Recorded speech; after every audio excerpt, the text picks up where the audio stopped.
Somewhere beneath every church, every cathedral, every pulpit that has ever thundered the word hell into a trembling congregation, there is a secret buried so deep that most people will never think to look for it. Not because it is difficult to find, not because it requires a lifetime of scholarship or access to forbidden archives, but because the question itself was never supposed to be asked. For nearly 2,000 years, billions of human beings have organized their lives, their fears, their moral choices, and their understanding of eternity around a concept that does not exist in the language in which the Bible was originally written. Let that land for a moment. The word hell, as you know it, was never there. Picture the ancient world. A scholar bent over a flickering oil lamp, surrounded by scrolls of papyrus, his reed pen moving carefully across the surface of a new manuscript. He's not simply copying words. He is making choices. Three positions have existed within Christianity since its earliest centuries, and all three have serious scholars and serious biblical arguments behind them. Eternal conscious torment, the traditional view, holds that the wicked suffer consciously forever. Annihilationism, sometimes called conditional immortality, holds that the wicked are ultimately destroyed, that they cease to exist rather than suffering endlessly, and that immortality is a gift given to the redeemed rather than a natural property of every human soul. And universalism, or universal reconciliation, holds that God's redemptive purpose ultimately encompasses all of creation, that the fire of judgment is purifying rather than purely punitive, and that in the end, every knee will bow not in coerced submission, but in genuine restoration. What is remarkable is that all three of these positions can be argued from the biblical text, and what is even more remarkable is that only one of them has been treated as orthodox, while the others have been suppressed, marginalized, and in some cases violently punished. The text is more open than the tradition has allowed. Detente un momento y considera lo que esto significa para tu vida. You were perhaps taught to believe in God partly out of fear. Fear of what would happen to you if you did not. Fear of the fire, fear of the eternal separation, fear of the word that was never in the original text. And fear is a powerful motivator, but it is not, according to the scriptures themselves, the foundation on which faith is supposed to be built. 1 John chapter 4 verse 18 says plainly, "Perfect love casts out fear." The God of the Hebrew scriptures is not primarily a God of threats. He is a God of covenant, of faithfulness, of a love that pursues his creation through centuries of rebellion and silence and suffering. The story the Bible tells is not fundamentally a story about how to escape hell. It is a story about a God who refuses to abandon what he has made, who reaches into the dust and the silence and the shadow of death and breathes life back into it. This does not mean that nothing is at stake in the choices you make. It does not mean that judgment is a fiction or that the moral seriousness of human life is an illusion. What it means is that the stakes, as the original text describes them, are different from what you may have been told. Or the question is not whether you can escape a place of eternal fire that was never described in the original Hebrew scriptures. The question is whether you will participate in the life that God is restoring, the renewal of all things, the resurrection world that the biblical authors point toward with such fierce and stubborn hope. That is a different kind of invitation than the one built on fear. It is an invitation based on truth, on the actual words of the ancient text, stripped of the layers of translation and tradition that obscured them. And the truth, once you have seen it, has a way of being impossible to unsee. The question that remains is what you will do with it. The word in front of him is Sheol. The word he writes instead will change the course of human history. And across the centuries, no one will notice. or rather no one will be allowed to notice. The Hebrew Scriptures are among the oldest sustained literary and theological documents that human civilization has ever produced. They were written across more than 1,000 years by dozens of authors in a specific language with specific imagery rooted in a specific culture. In that language, in that culture, death was not the doorway to eternal torment. It was a descent, a going down into the earth, into stillness, into a place called Sheol, where the great king and the forgotten beggar arrived at precisely the same destination. The righteous and the wicked side by side in shadow. That is what the original text says. Read it yourself in Hebrew and you will find no lake of fire waiting beneath the surface. You will find something far older, far stranger, and in many ways far more unsettling. Then came the translations. First into Greek, then into Latin, then into the languages of medieval Europe, then into the English of the King James Bible, each step carrying the accumulated weight of theological agendas, political pressures, and philosophical frameworks that had nothing to do with what the original authors wrote. 4 entirely different words, each describing a completely distinct concept, were collapsed into a single English term: hell. Sheol became hell. Hades became hell. Gehenna became hell. Tartarus became hell. 4 separate realities, 4 separate contexts, 4 separate meanings, all dissolved into one terrifying, all-purpose word that now sits at the center of Western religion like a stone that has never been moved. This is not a comfortable story. It does not end with easy reassurance or tidy resolution. It ends with a question that you will have to answer for yourself, standing alone with the original text and the weight of everything you were taught pressing down on you from one side, and the plain meaning of the ancient words pressing up from the other.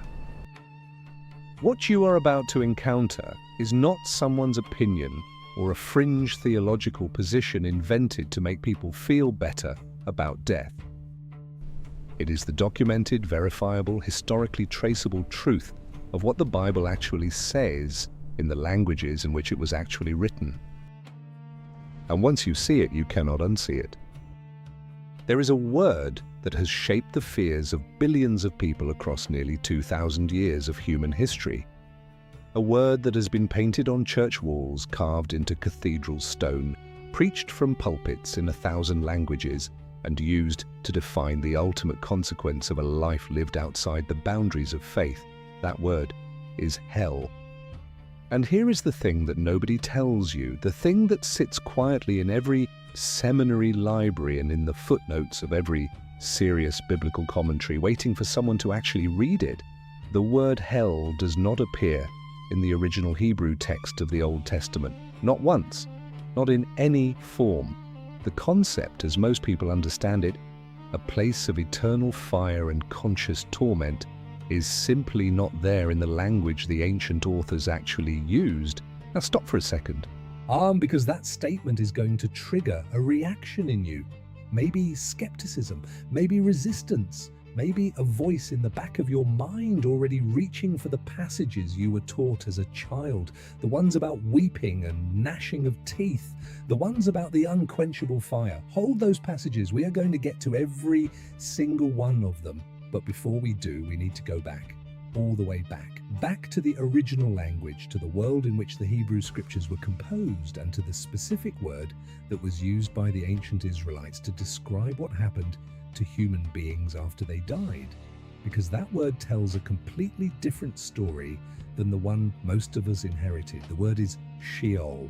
In Hebrew, it is written with 3 letters, and it appears 65 times across the Old Testament. 65 times. That is not a minor concept buried in an obscure corner of the text, because that is a central, recurring theological reality that the biblical authors return to again and again across centuries of writing. And yet, if you grew up reading a standard English Bible, you may have encountered that word only rarely, if at all, because depending on which translation you read, Sheol was rendered as hell, as the grave, as the pit, or simply left untranslated. Each of those choices carried enormous theological consequences. Each of those choices shaped what you believe about death, about judgment, and about of God himself. So what does Sheol actually mean? The honest answer is that the ancient Hebrews themselves did not give us a precise, systematic definition. What they gave us is a collection of images, metaphors, and poetic descriptions scattered across the text.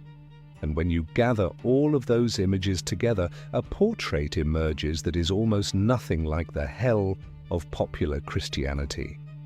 Sheol is described as being beneath the earth, a place you descend to rather than a place you are sent up to. It is described as dark and silent. The book of Ecclesiastes, chapter 9, verse 10, says plainly, "There is no work, nor thought, nor knowledge, nor wisdom in Sheol, to which you are going. No torment, no screaming, no fire. Just silence and shadow and the complete cessation of conscious activity as the living know it." And here is what will disturb you even more than the silence. In the Hebrew scriptures, virtually everyone goes to Sheol. The righteous and the wicked alike. Jacob, the patriarch, the father of the 12 tribes of Israel, he says in Genesis 37 that he will go down to Sheol mourning for his son. Not because he was wicked, not as a punishment, simply because that is where the dead go. The Psalms return to this image repeatedly.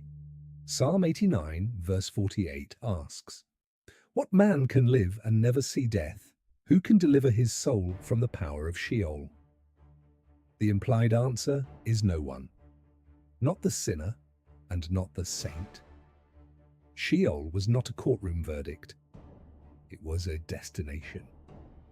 It was what happened to you when you died, regardless of how you had lived. Guard that image carefully, because the contrast with what came later is going to be striking. The ancient Israelite understanding of death was in many ways profoundly communal and deeply physical. The hope of the Hebrew scriptures was not escape from death into a spiritual paradise. The hope was resurrection, the restoration of the body, the renewal of the physical world under the reign of God.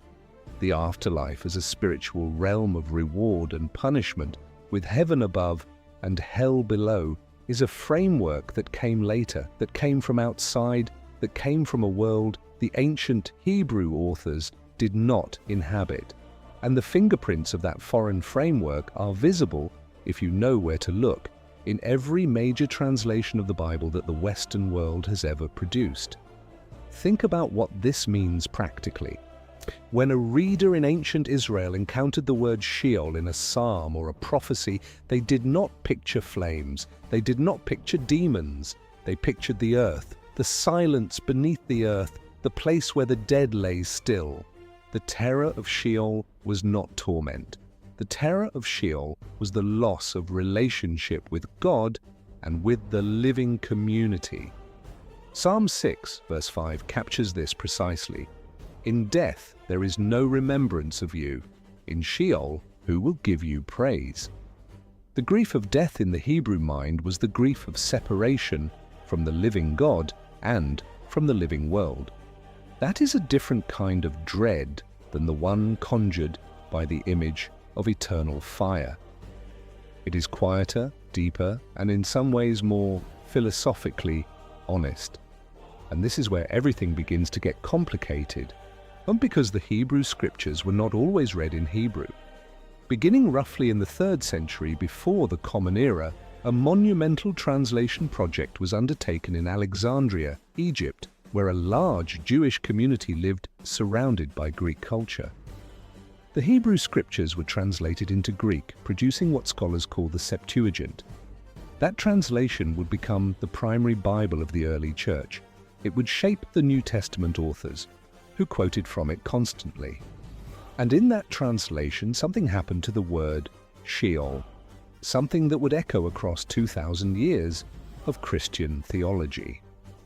The translators needed a Greek word to capture the meaning of Sheol, and the word they chose was Hades, the god of the underworld, the realm of the dead in Greek mythology, a place that, in the Greek cultural imagination, carried connotations that Sheol never had. The word changed, and with the word, the world changed. But here is what most people never ask. Why did the translators make that choice? Was it innocent, a simple attempt to find the closest cultural equivalent? Or was it the beginning of a long process by which the biblical text was quietly reshaped to fit the theological assumptions of the world around it? The answer to that question is not simple, and it is not comfortable. What is certain is that Hades was not Sheol. They overlapped in some ways and diverged dramatically in others, and the moment those two words were treated as equivalents, a door was opened that would eventually allow the entire Greek and later the Roman imagination of the underworld to flow into the Christian conception of what awaited the dead. The fire, the punishment, the eternal separation from God as conscious torment rather than as silence, none of that came from the original Hebrew text. It came through a door that was opened by a translation choice made in Alexandria more than 2,000 years ago. Remember the question we started with, the word that has shaped the fears of billions, the word that was never in the original text. Now you know its name, and now you understand that what looks like a theological certainty is actually a translation, a choice, a series of choices made by human beings working in specific cultural contexts with specific assumptions and specific agendas. But the question is not whether those choices were made. The evidence is undeniable. The question is what they cost us. And that question we are only just beginning to answer. Close your eyes for a moment and try to picture it. Not the hell you have seen in paintings, not the medieval landscape of demons and fire that Dante described in the 14th century, not the underground furnace that has appeared in 1,000 sermons and horror films. Picture something older, something quieter, a vast, dim space beneath the surface of the earth where the dead go not to be punished, not to be rewarded, but simply to exist in a kind of suspended, shadowy stillness. No light, no movement, no memory of the world above. The ancient Israelites had a word for this place, and that word was Sheol. And if you want to understand what the Bible actually teaches about death, you have to sit with that image long enough to feel its weight, because it is a very different weight than the one most of us were taught to carry. And the 65 appearances of Sheol in the Hebrew Old Testament are not evenly distributed across the text. They cluster in the poetic and wisdom literature, in the Psalms, in Job, in Proverbs, in Ecclesiastes, the books where the ancient Israelites wrestled most honestly and most desperately with the hardest questions of human existence. What happens when we die? Where do the dead go? Is there any hope beyond the grave? These are not casual questions. They are the questions that keep human beings awake at 3 in the morning, and the authors of these texts face them without flinching. What they wrote in response to those questions is not what most Christians today have been told. It is rawer, stranger, and in its own way, more profound. Take the book of Job, one of the oldest texts in the entire biblical canon. Job is a man who has lost everything, his children, his wealth, his health, and he is sitting in the dust, arguing with God about of justice. At one point in chapter 14, he looks toward death with something that sounds almost like longing. He says, "Oh, that you would hide me in Sheol, that you would conceal me until your wrath be past, that you would appoint me a set time and remember me." Read that slowly. Job is not begging to be saved from Sheol. He is asking God to hide him there, to let him rest in that silent place until the storm of divine anger has passed. Sheol in this passage is not a threat. It is almost a refuge. That is not the language of a man who believes death leads to eternal conscious torment. Now move to the Psalms. Psalm 88 is one of the darkest poems in the entire Bible. It's a cry of absolute desolation from someone who feels utterly abandoned by God. The psalmist writes, "My soul is full of troubles, and my life draws near to Sheol. I am counted among those who go down to the pit. I am a man who has no strength, like one set loose among the dead, like the slain that lie in the grave, like those whom you remember no more." The imagery here is not fire, it is not punishment, it is forgetting. It is the terror of being cut off from the memory of God, of sinking into a place where relationship with the living and with the divine simply ceases. That is the horror of Sheol, as the ancient Israelites experienced it. Not pain, absence. Ecclesiastes pushes this even further, and in a direction that would make most modern preachers deeply uncomfortable. In chapter 9, the author, known as Kohelet, writes with brutal honesty about the equality of death. He says, "The living know that they will die, but the dead know nothing, and they have no more reward, for the memory of them is forgotten. Their love and their hate and their envy have already perished, and forever they have no more share in all that is done under the sun." And then the verse that cannot be spiritualized away. "Whatever your hand finds to do, do it with your might, for there is no work or thought or knowledge or wisdom in Sheol, to which you are going." The dead know nothing. There is no thought in Sheol. This is not a description of conscious suffering. This is a description of the complete cessation of conscious experience. Now you might be asking yourself, if this is what the Old Testament actually says, why has nobody told me this before? That is exactly the right question, and we are going to keep returning to it. But first, let us be precise about something important. The Hebrew Scriptures do not present a single, perfectly unified theology of death. There are passages in the later prophetic literature, particularly in Daniel and in Isaiah, that hint at something beyond Sheol, at a resurrection, at a restoration of the dead to life. Daniel chapter 12 verse 2 speaks of those who sleep in the dust of the earth, awakening, some to everlasting life and some to shame and everlasting contempt. This is a genuine development in Hebrew thought, and it matters enormously. But notice what it is. It is resurrection. It is a return to embodied life in a renewed world. It is not the immortality of the soul floating upward to heaven or descending to hell. That is a Greek idea, not a Hebrew one. This distinction is fundamental. The ancient Greek world believed that the soul was immortal by et, that it existed before the body and would continue after the body's death, rising to a realm of pure spirit or sinking into punishment in the underworld based on the life it had lived. The ancient Hebrew world believed something completely different, that human beings were animated bodies, not embodied souls, that life was a gift of God's breath breathed into physical matter, and that death was the reversal of that process. The dead did not float away, they descended, they returned to the dust from which they came. And the hope of the Hebrew imagination was not escape from the body into spirit, but the resurrection of the body into a world made new. These are not minor theological differences, they are two entirely incompatible understandings of what a human being is.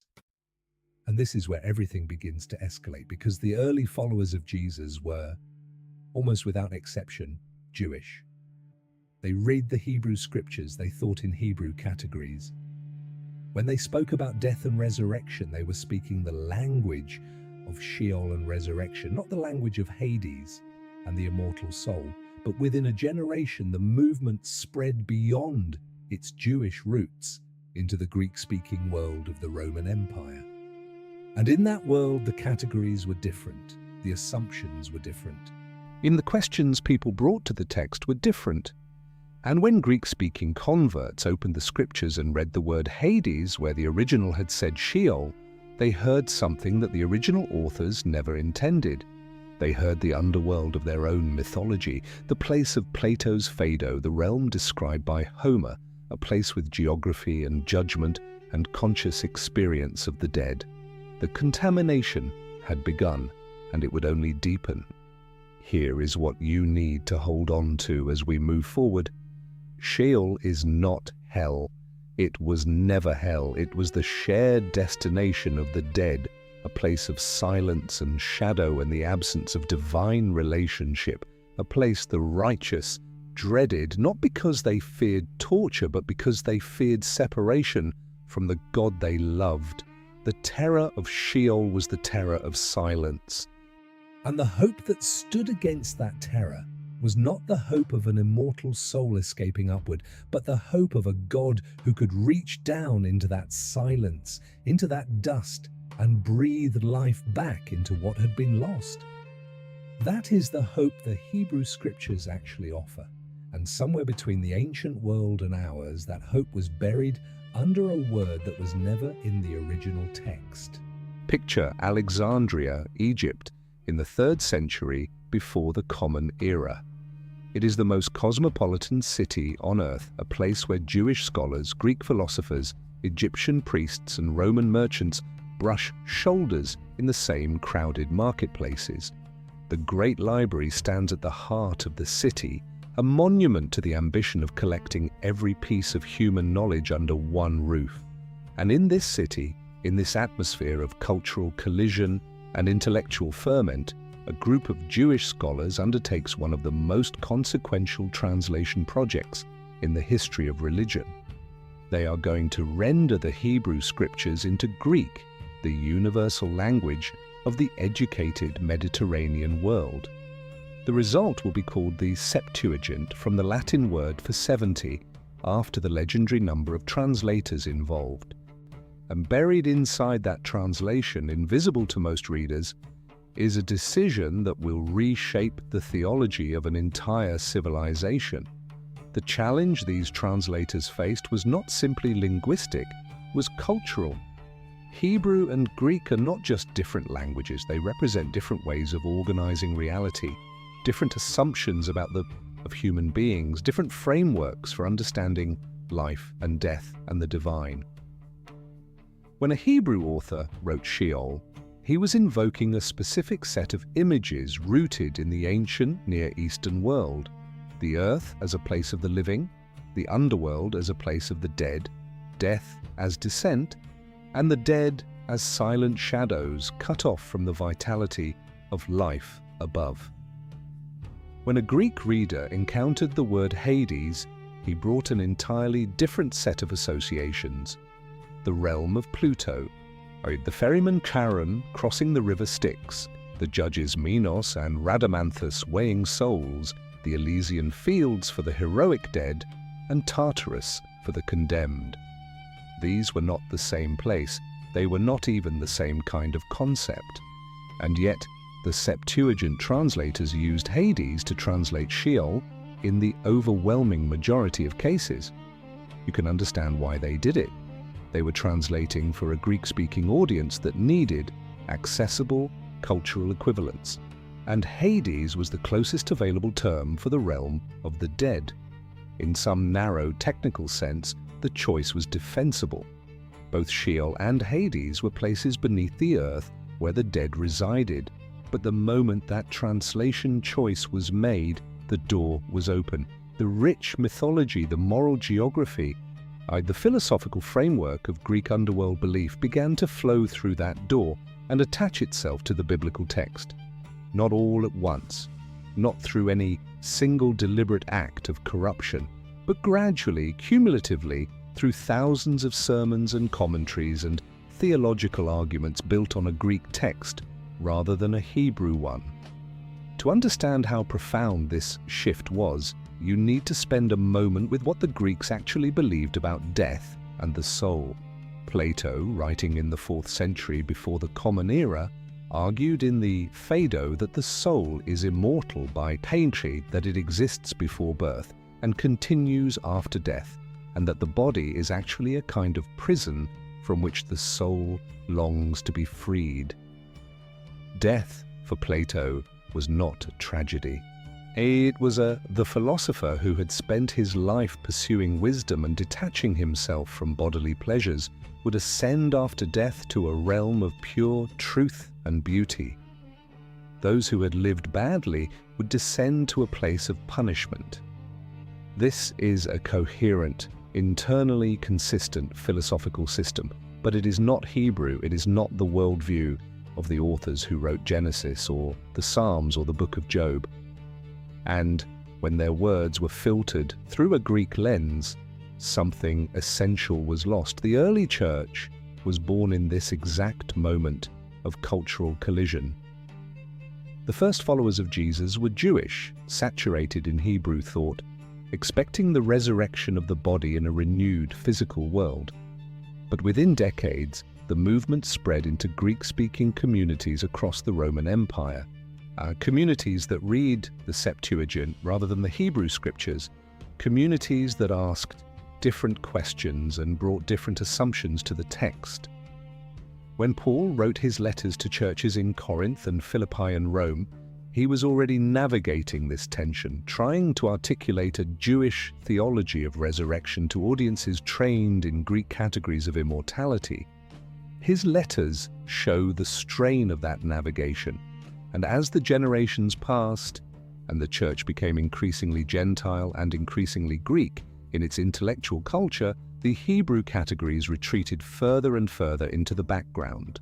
By the 2nd and 3rd centuries of the Common Era, Christian theologians were doing something extraordinary. They were synthesizing the Hebrew scriptures with Greek philosophy, attempting to produce a unified theological system that could speak to the educated Roman world. Figures like Origen and Tertullian, and later Augustine, read the Bible through frameworks deeply shaped by Platonic and Stoic thought. The immortality of the soul, which is nowhere clearly taught in the Hebrew Old Testament, became a cornerstone of Christian theology. The afterlife shifted from a communal, bodily, future resurrection to an individual, spiritual, immediate experience of reward or punishment. And Hades, which the Septuagint had borrowed from Greek mythology to translate Sheol, I began to accumulate the characteristics of the Greek underworld's darker regions. The fire was coming, but it was not coming from the Hebrew text. Here is something that should stop you cold. The New Testament was written in Greek, and its authors quote from the Septuagint constantly. When Jesus speaks in the Gospels and uses the word that gets translated as hell in most English Bibles, he is sometimes using the word Hades and sometimes using a completely different word that we will examine closely in the next section. But the point right now is this: every time a New Testament author used the word Hades, their Greek-speaking readers heard echoes of the mythological underworld that the Septuagint had accidentally imported into the biblical imagination. The text was the same, but the cultural resonance had shifted, and the readers of the Greek New Testament were already primed by the Septuagint's translation choice to hear in the realm of the dead something far more vivid and morally charged than the silent Sheol of the Hebrew original. And this is where it gets even more complicated, because Hades in the New Testament is not always used as a place of punishment. In the book of Revelation chapter 20, Hades is actually thrown into the lake of fire at the end of time, which means Hades itself is destroyed. If Hades was simply another word for the place of eternal punishment, why would it need to be destroyed and replaced? The answer is that the New Testament authors themselves had not completely collapsed Sheol and Hades into a single concept of eternal hell. They were still working with distinct categories that later translators and theologians would flatten into one. The nuance was there in the original Greek, but it did not survive the journey into Latin, and it certainly did not survive the journey into English. Remember what we established about Sheol, a place of silence, of shadow, of the absence of relationship with the living God, shared equally by the righteous and the wicked dead. Now look at what Hades brought with it from Greek mythology: moral judgment, conscious experience, the separation of the good from the evil in different regions of the underworld. These two concepts are not the same. They produce different theologies, different understandings of God, different moral frameworks for the living. When the Septuagint placed Hades where the Hebrew said Sheol, well, it did not simply change a word. It changed the architecture of the entire afterlife. And every translation that came after, every sermon built on those translations, every person who has ever trembled at the word hell has been living in the shadow of that single choice made in Alexandria more than 2,000 years ago. The question is not whether it happened. The evidence is in every lexicon and every critical commentary ever written. The question is what it means for everything you thought you knew. There is a valley just outside the walls of Jerusalem. You can visit it today. It sits to the southwest of the old city, a quiet, unremarkable ravine that tourists pass without a second glance. Its modern Arabic name is Wadi Rababi, but in the time of Jesus it was known by a Hebrew name that has echoed across 2,000 years of Christian theology in ways its original inhabitants could never have imagined. The name was Hinnom, the Valley of Hinnom, and in the Greek of the New Testament it became Gehenna. 12 times in the New Testament, 11 of them from the lips of Jesus himself, this word appears.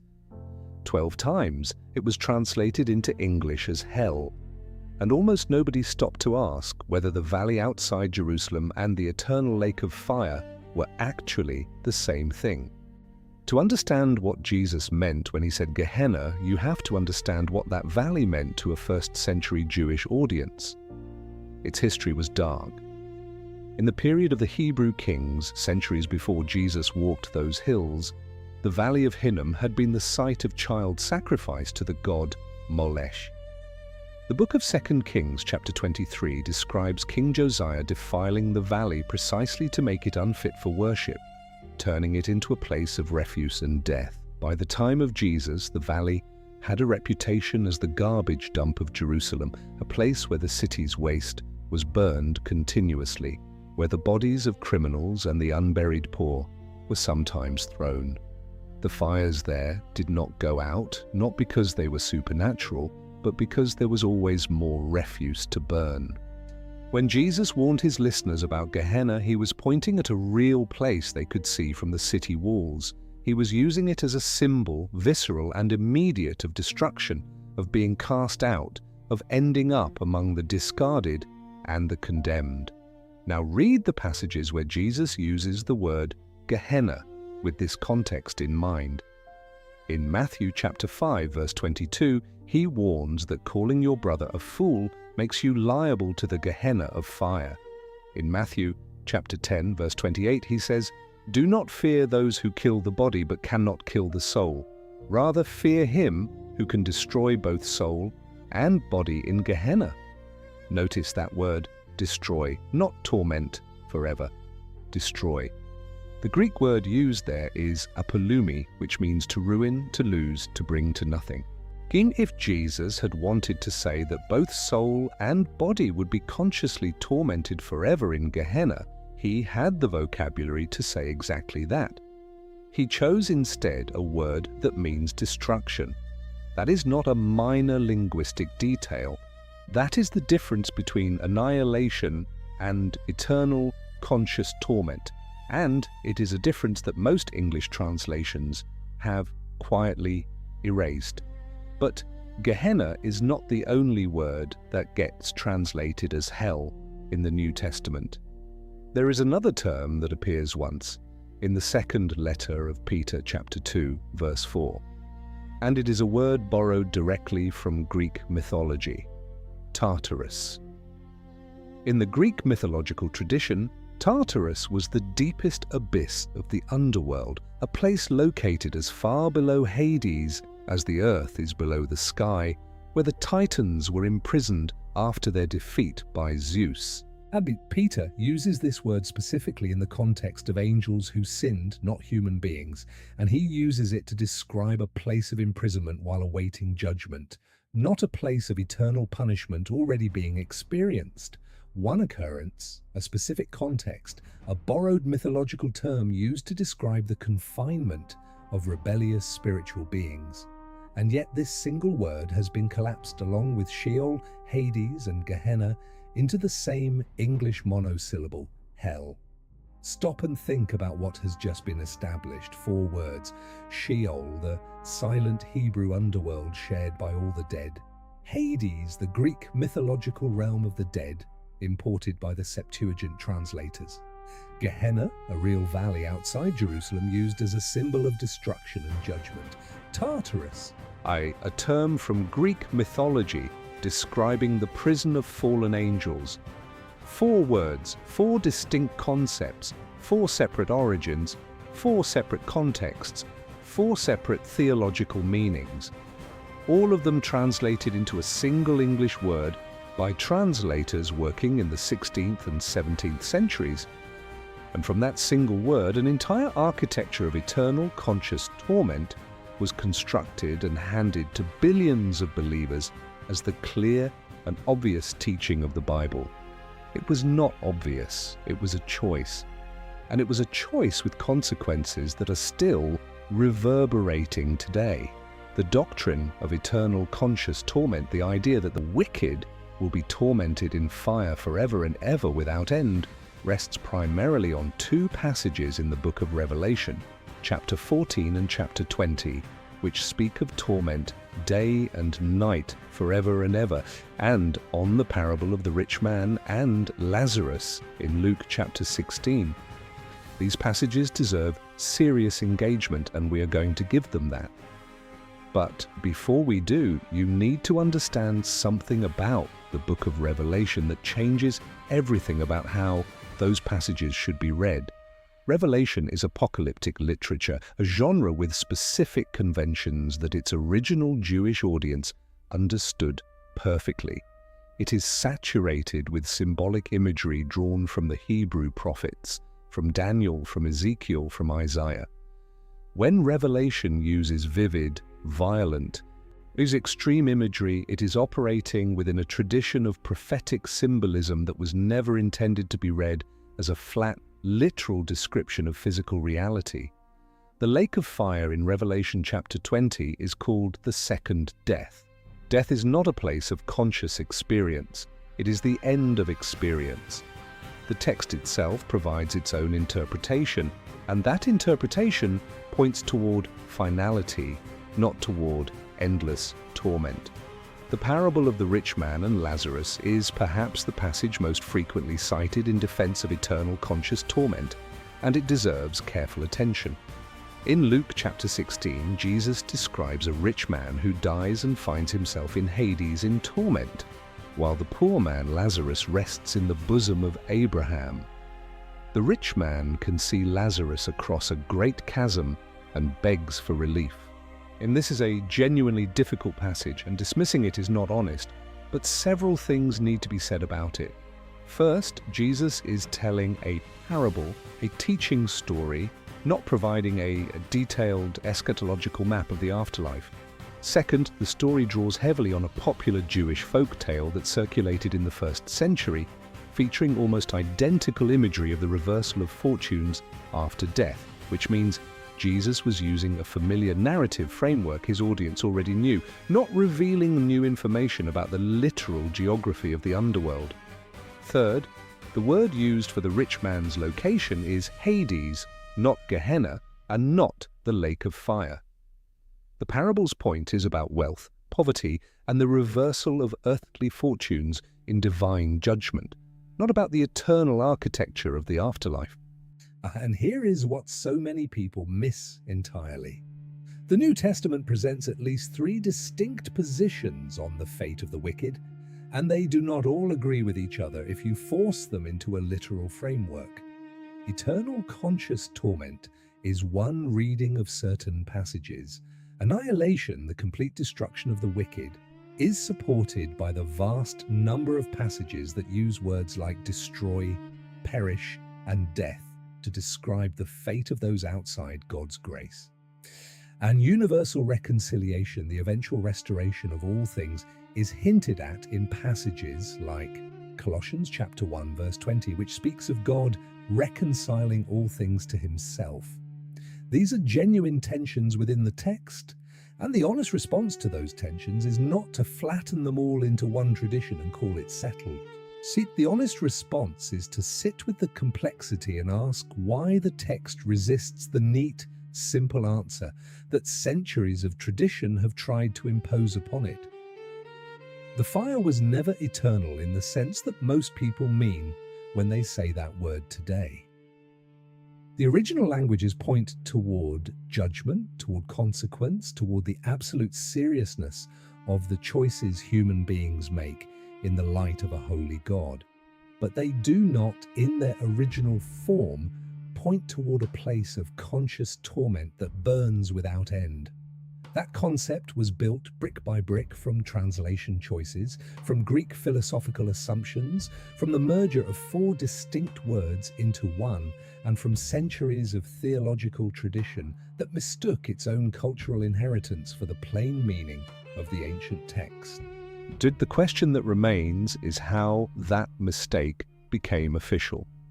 And the answer to that question runs through Rome, through a scholar named Jerome, and through a translation that the Western Church treated as the very word of God for more than 1,000 years.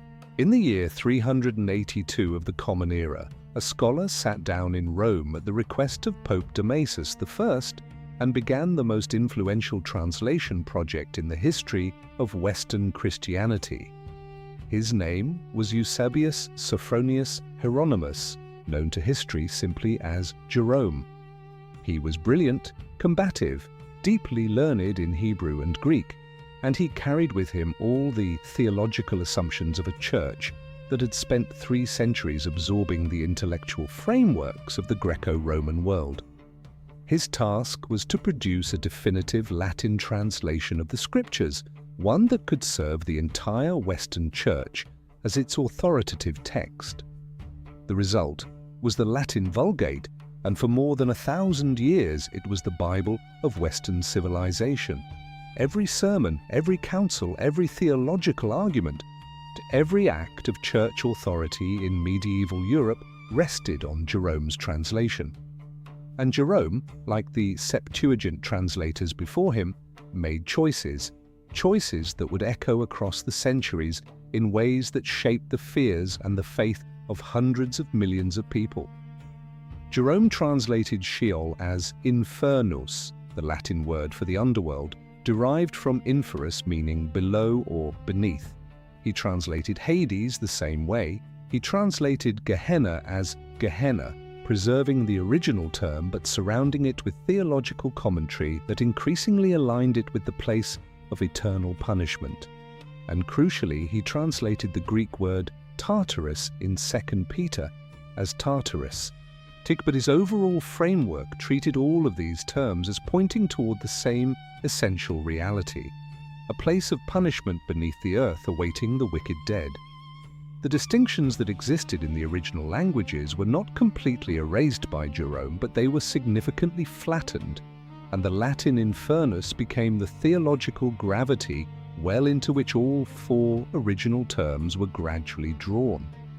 The medieval church built its entire doctrine of hell on Jerome's Vulgate, and the Vulgate had inherited the accumulated translation choices of 5 centuries of cultural contamination stretching all the way back to Alexandria. Now fast forward 1,000 years to the 16th century, to the explosion of Bible translation that followed the invention of the printing press and the convulsions of the Protestant Reformation. And for the first time in centuries, scholars were going back to the Hebrew and Greek originals rather than relying on Jerome's Latin. Erasmus of Rotterdam produced a critical Greek New Testament in the year 1516 that exposed dozens of places where the Vulgate had diverged from the original text. William Tyndale translated the New Testament into English directly from Greek, and in places he rendered Sheol and Hades not as hell, but as grave, following what he understood to be the plain meaning of the original.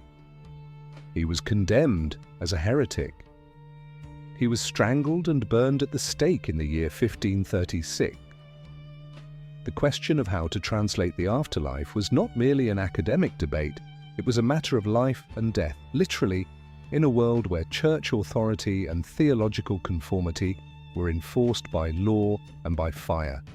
When King James I of England commissioned a new English translation in the year 1604, he gave his translators a set of instructions known as the rules to be observed in the translation. One of those rules was explicit. The translators were to follow the bishop's Bible as their base text, and were not to depart from it unnecessarily. The bishop's Bible, like every major English Bible before it, had translated Sheol, Hades, Gehenna, and Tartarus consistently as hell. The King James translators were not starting from a blank page. They were working within an established tradition under institutional pressure in a context where the doctrine of eternal conscious torment was not a hypothesis to be tested, but an axiom of the faith that could not be challenged without consequences. And the translation choices of the King James Bible were not purely linguistic decisions. They were theological decisions made within a specific political and ecclesiastical context by men who knew that certain translations were safe and certain others were dangerous. And this is where something genuinely disturbing comes into focus. The King James Bible of 1611 translated the Hebrew word Sheol 31 times as hell, 31 times as grave, and 3 times as pit. Think about what that means. The same Hebrew word, describing the same concept, was translated 3 different ways depending on context, and one of those translations, hell, carries an enormous theological weight that the other 2 do not. When the translators rendered Sheol as grave, they were being linguistically accurate. When they rendered it as hell, they were importing a theological claim that the original Hebrew word does not contain, and the choice of which English word to use in any given passage was not random. It tracked, with remarkable consistency, the theological valence of the surrounding text. Passages about the wicked descending to Sheol became passages about the wicked going to hell. Passages about the righteous going to Sheol became passages about the righteous going to the grave. The same word split into 2 different English translations based on who was dying. That is not translation. That is theological editorializing embedded invisibly in the text. The implications of this are staggering, and they deserve to be stated plainly. If you have read the King James Bible or any of the major English translations derived from it, including the New International Version, the English Standard Version, and many others, you have been reading a text in which 4 different original words have been collapsed into one, and in which that one English word carries centuries of accumulated theological freight that the original authors never intended. You have been reading a translation of a translation of a translation, each step of which introduced new assumptions and erased old distinctions. The hell you learned about in church, with its fire and its eternal duration and its role as the default destination of the wicked, is not a transparent reading of the ancient text. It is the residue of a long chain of human decisions, each made in a specific cultural and political context, each adding another layer of distance between the reader and the original. But here is where the story becomes even more layered, because it would be too simple to say that this was all a deliberate conspiracy, that a group of powerful men sat in a room and decided to frighten believers into obedience with a doctrine they knew to be false. The reality is more complicated and in some ways more troubling than a simple conspiracy. Most of the scholars and translators involved in this chain genuinely believed what they were translating. They had inherited a theological framework so deeply embedded in the cultural air they breathed that they could not see it as a framework at all. They experienced it as the obvious, a natural meaning of the text because for them and everyone they knew, it was. The cover-up, if we want to call it that, was not executed by cynical manipulators. It was maintained by sincere believers who had never been given the tools to question what they had inherited, and that in its own way is the most disturbing possibility of all. There were voices across the centuries who raised exactly the questions we are raising now. Origen of Alexandria in the 3rd century argued for the eventual restoration of all things, including the wicked, to God.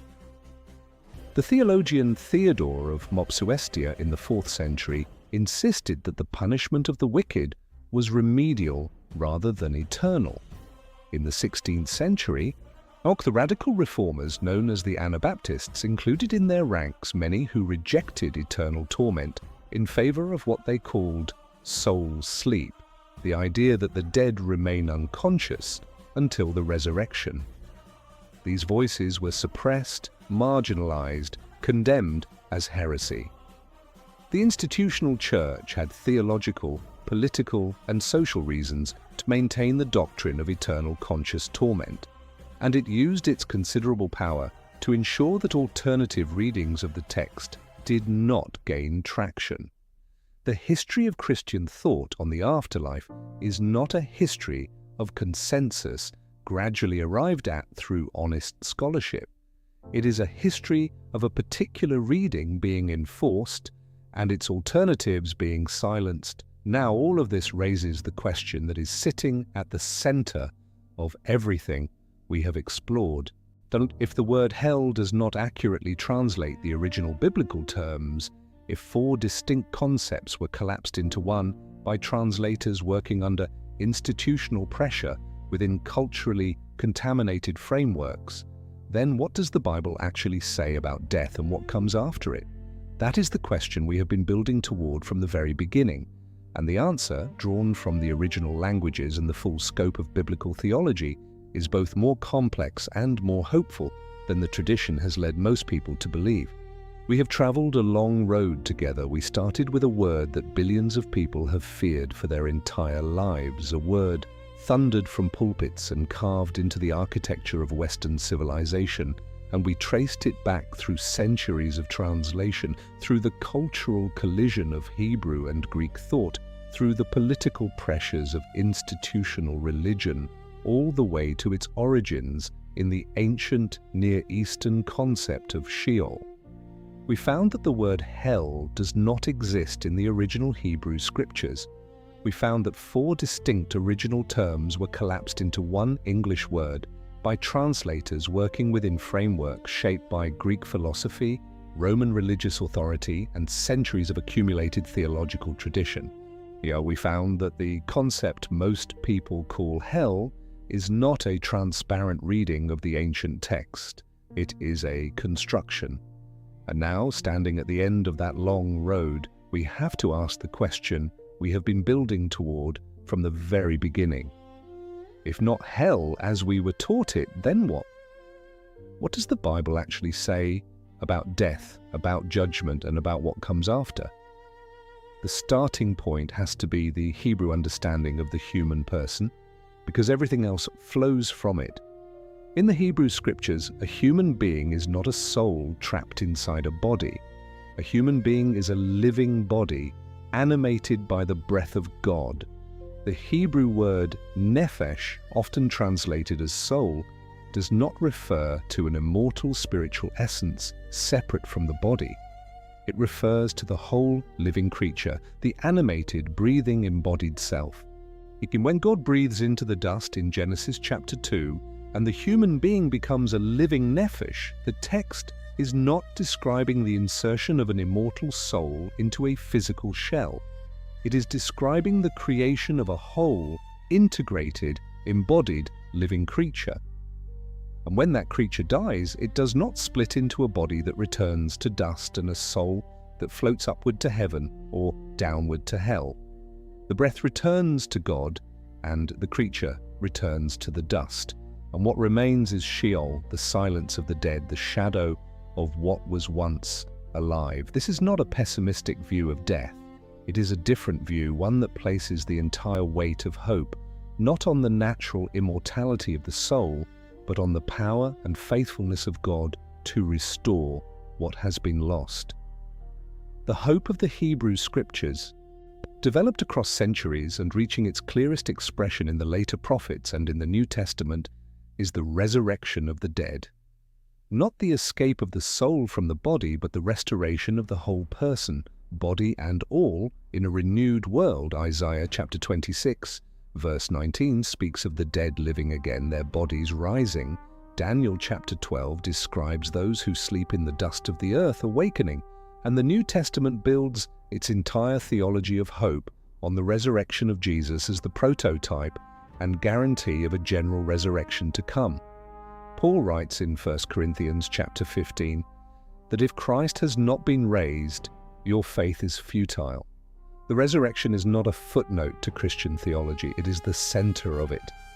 And a theology centered on resurrection has no need for an immortal soul descending immediately to heaven or hell at the moment of death. So what happens between death and resurrection?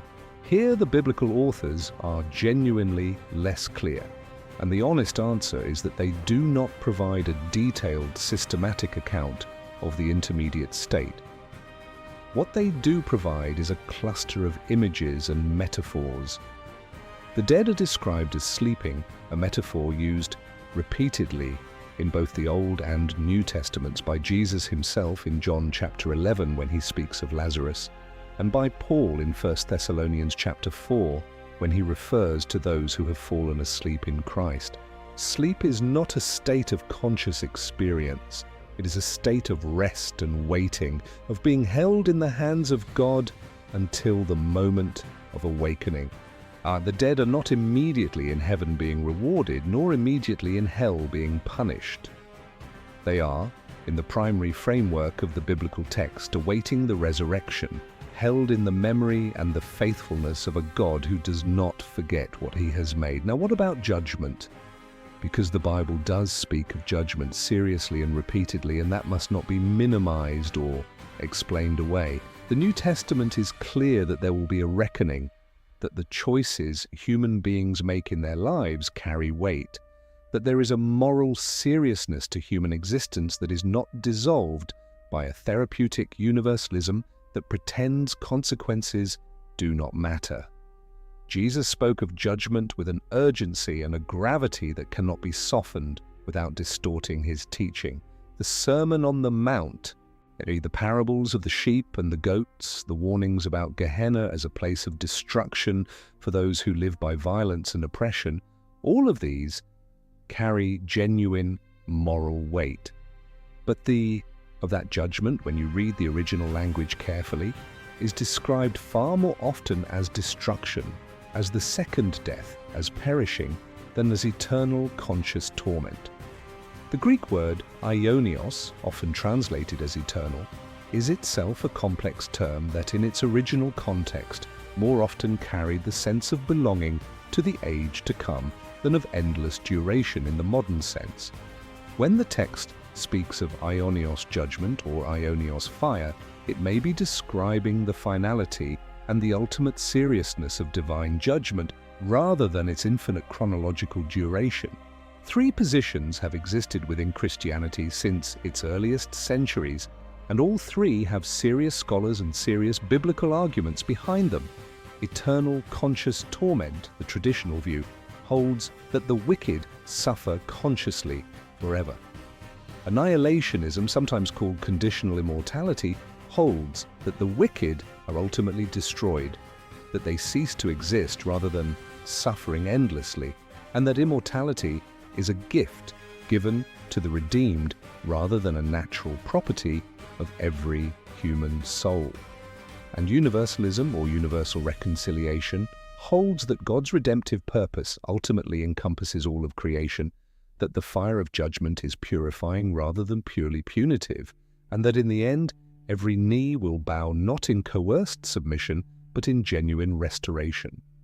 What is remarkable is that all three of these positions can be argued from the biblical text, and what is even more remarkable is that only one of them has been treated as orthodox, while the others have been suppressed, marginalized, and in some cases violently punished.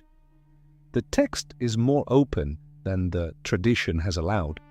Detente un momento y considera lo que esto significa para tu vida.